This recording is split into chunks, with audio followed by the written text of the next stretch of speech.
This video is sponsored by One Day University. If you're anything of a film buff, this scene from Wes Anderson's Moonrise Kingdom might seem familiar to you. But why? Wes Anderson, despite being one of the most visually unique directors working today, packs his films full of references and homage. I've talked about how blatant at times these can be, like how he recreates an entire scene from a Hitchcock film in the Grand Budapest Hotel. But sometimes where a film reference came from isn't so blatantly obvious, and unless a director tells us specifically what inspired something, trying to discover the origin of a scene can lead us down quite a rabbit trail. The origin of some references is pretty clear. This shot definitely seems to be a callback to Eyes Wide Shut.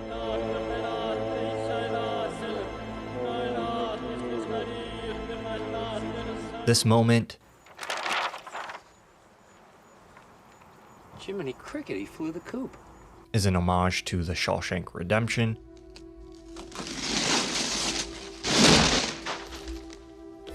This line, "Take the carbon, leave the Bible," is a modification of this one from The Godfather. "Leave the gun. Take the cannoli." A reference reinforced by the fact that actor Jason Schwartzman's mother, Talia Shire, was in The Godfather. In Moonrise Kingdom and Close Encounters of the Third Kind, Bob Balaban plays a character who interrupts a discussion with the same line.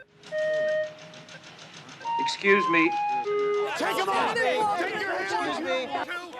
Excuse me, Captain Sharp! Close Encounters of the Third Kind also has some stylistic influence on the way Wes shot clouds for Moonrise Kingdom. In Moonrise Kingdom, the character Redford bears a resemblance to Robert Redford. With some examples, the line between a reference and inspiration gets a little blurry. The look of the rooftop scene at the end of Moonrise Kingdom was probably inspired by the look of this rooftop scene from the original Mary Poppins. In Melody, a British film from 1971 that has a young boy and girl running away together, the paramilitary boys group in the beginning Have you been drinking, onshore? No, sir. was probably inspiration for the way the khaki scouts are portrayed in Moonrise Kingdom. Your socks are down, your shirt tails are untucked, your trousers are not properly pressed. You are reported for a uniform violation. I saw one person online suggest that this scene of the dam breaking was inspired by this shot from The Shining. Anderson's use of abstraction to convey violence in this scene seems heavily inspired by the way Jean-Luc Godard does the same thing in La Chine aux Sées and Pour le Fou.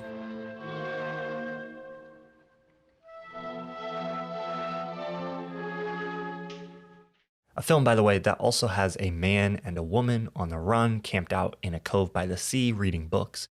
Sometimes I think Wes is clearly trying to point a finger back at a specific character, line, or moment in another film, and other times it seems more like he just likes a specific technique or idea and uses it in his own way. But Who's to say? for example, this scene from the 1970 film The Honeymoon Killers I must confess to you, your charming letters have cheered my life. Dear Raven, thanks for your picture. You are exactly as I imagined. Here is one of me. Oh, it doesn't do me justice. I want you to call me Ray. Only one woman ever did that. was clearly an inspiration for this scene from Moonrise Kingdom. Dear Susie, 1.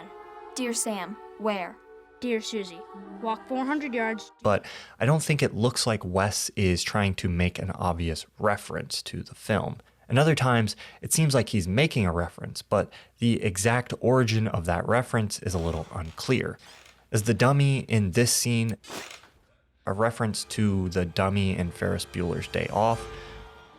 Or is it a reference to Escape from Alcatraz, which used a dummy years before that?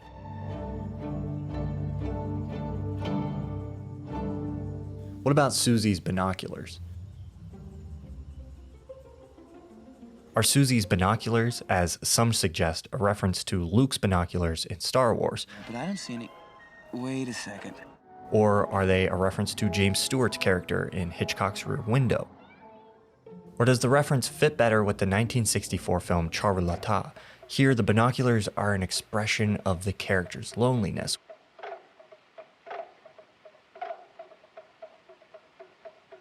which seems to fit closely with Susie's character in Moonrise Kingdom. In Moonrise Kingdom, the most mysterious case is this scene. Online, I found someone who suggested it was a reference to the famous scene from Pulp Fiction. You could see that Pierre did truly love the mademoiselle.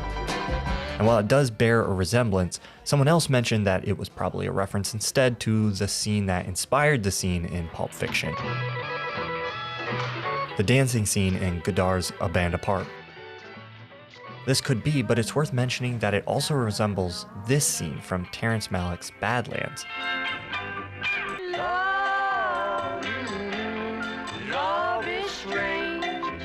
This scene from Badlands has a lot to suggest it's perhaps the true source. It's about two characters hiding in the woods, and the two girls even seem to have similar eye makeup. As a fan of Wes Anderson and Malick's work, I've been aware of the connection between these two films for a while, but recently I was working on a video about Ingmar Bergman, and I watched his film My Summer with Monica. In this film, a young boy and girl run off together, and they stake their claim in a little cove along the sea.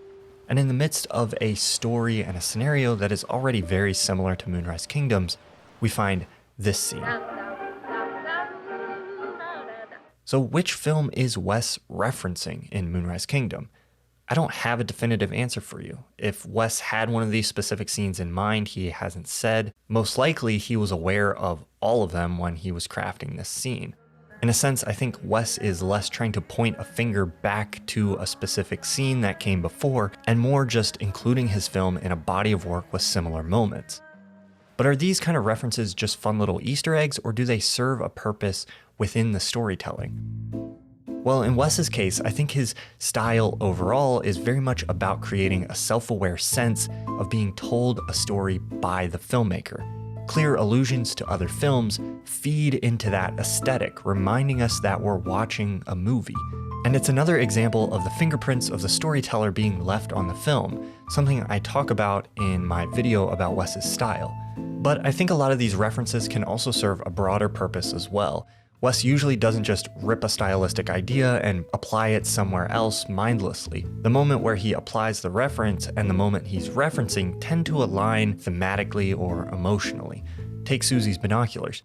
If you know the reference Wes is making, your knowledge of that story about a woman who feels lonely and isolated will actually inform your understanding of Susie as a character.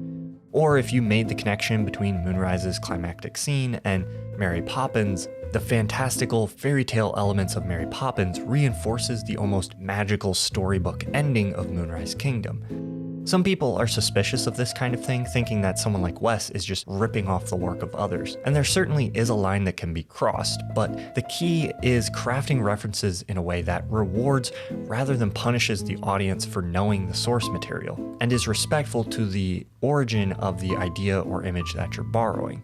If you're borrowing inspiration from another scene, does it add depth to yours? Will the audience's memory of the story you're calling back to add richness to the current experience? Are you remixing it and adding to it? Or will the audience just think, not again, and be bored? So if you're gonna steal like Wes, steal from the best. Seeing how a movie like Moonrise Kingdom references all these films in the past can be a great introduction to just how rich and interesting film history can be. And if you want to learn more about film history from an actual film professor, you can check out the lecture 4 Films That Changed America using my sponsor, One Day University. One Day University is a platform that hosts live lectures from top-rated professors from universities all around the country every weekday. And they also have a back catalog of over 500 lectures you can listen to on a variety of topics, not just film, but arts, business, history and politics, and psychology. I already mentioned the 4 Films That Changed America lecture from Mark Lapadula at Yale University, but you might also enjoy his lecture about the genius of Alfred Hitchcock, or the lecture from Jonathan Kuntz at UCLA, New Hollywood, How Digital Captured the Industry. You can check out these lectures and other great lectures from universities like Stanford, Yale, and Duke when you sign up for a 1-month free trial using the link in the description. After that free trial, memberships are $8.95 a month or $89 a year, but if you use the code ThomasFlight, you can get half off that annual membership, so you get a full year of great lectures for only $45. Click that link to sign up for your 1-month free trial and get started learning today. Thanks again so much to One Day U for sponsoring this video, and if you like this video, check out my other videos about Wes Anderson.